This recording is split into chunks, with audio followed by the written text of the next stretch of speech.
Hi, it's Thursday. I'm back in the chair, and I have some more new books for you this week.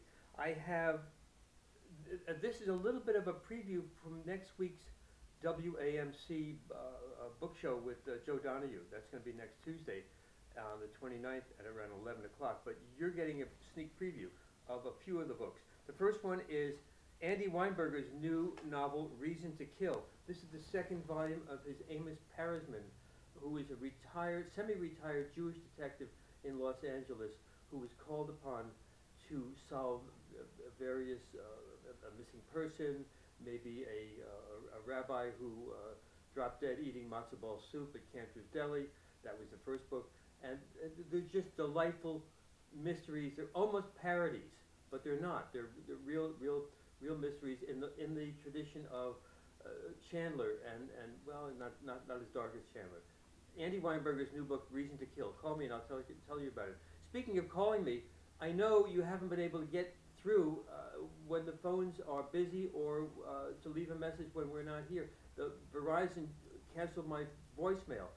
Try again. Keep trying or send me an email, matt@bookstoreandlennox.com. I apologize, and we're going to get that fixed next week. Or here's the first of Andy's book, An Old Man's Game. So we'll talk about that. Another great new, just in time for the Jewish holidays, Shmagoogle, Danny Klein's new book. Danny and his writing partner Tom Cathcart did Plato and a Platypus Walk into a Bar, Heidegger and a Hippo Walk Through the Pearly Gates, Philosophy Explained Through Jokes, those kinds of books. Danny has now invented new Yiddish words for the millennial or whatever we're in. Shmagoogle. A shmagoogle is someone who's, you know what a schmo is.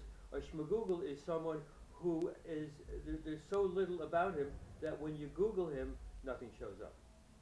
Very funny book, Danny Klein's new book. And the other one I want to talk about is a serious book, If Then, by Jill Lepore, how the Simulmatics Corporation invented the future.